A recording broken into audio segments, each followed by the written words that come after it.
Where the hell was she? Gone 8 o'clock on Christmas Eve and she wasn't home yet. Did she think he was that much of a fool, did she? Edgar Kirby ground his teeth, his hands gripping the wooden arms of the old armchair he was sitting in, so that his knuckles showed white through the skin. The chair was one of 2 positioned either side of the fire in the black-leaded range in a kitchen that, although shabby, was spotlessly clean. Some effort to mark the season was evident in the paper chains criss-crossing under the ceiling, and the grate held a good fire of glowing slack and coal that the draught from the chimney kept bright.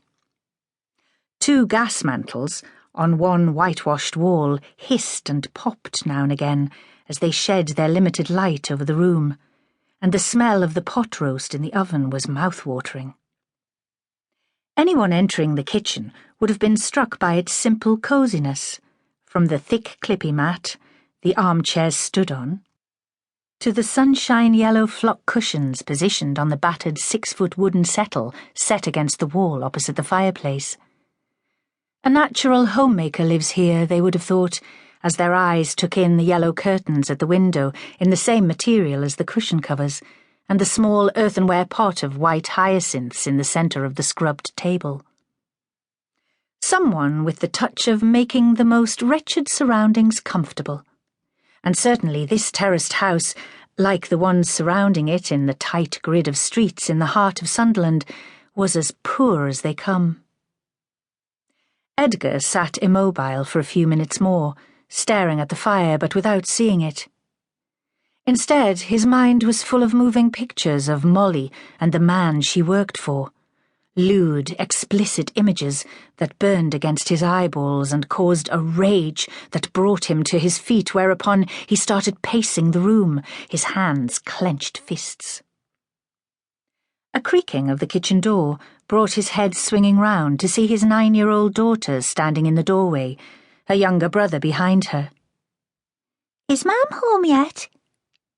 It took all his self-control not to shout at them to get back upstairs, and his face must have revealed what he was feeling as he watched both children take an instinctive step backwards. It was this that curbed his tongue. He knew they were frightened of him, or, if not exactly frightened, then certainly wary, he thought bitterly. Abby had been barely 3 years old when he had left in the summer of 1914 for the front, anxious to do his bit in the war before it was all over, and Robin a babe in arms. When he had returned from the conflict, he was a stranger, to them, to Molly, even to himself. The unspeakable things he had seen and had had to do, how could you go down into the depths of hell and not be changed? And the noise, the incessant screaming shells, the mud, the blood. Edgar jerked his mind back to the children staring at him as the roaring in his head that accompanied thoughts of the war became louder. As though it was someone else speaking, he heard himself say, "Why aren't you asleep? Them stockings," he nodded at the 2 hand-knitted red stockings hanging limply either side of the range, "will have nowt in 'em come morning if you don't go to sleep like good bairns." "We wanted Mum to tuck us in." "Aye, well, doubtless she'll come up once she's back. But she won't be best pleased if you 2 are still awake, now will she? Now get yourselves to bed and no more coming downstairs, all right? I mean it, mind." Abby bit her lip. She wanted to say that her mam wouldn't mind if they were still up, not on Christmas Eve. It was a special night, the night when baby Jesus had been born and laid in a manger, with all the animals around him, and the shepherds and wise men worshipping him, and the star over the stable lighting up the sky. But she didn't. Her mam had told her that their da was poorly.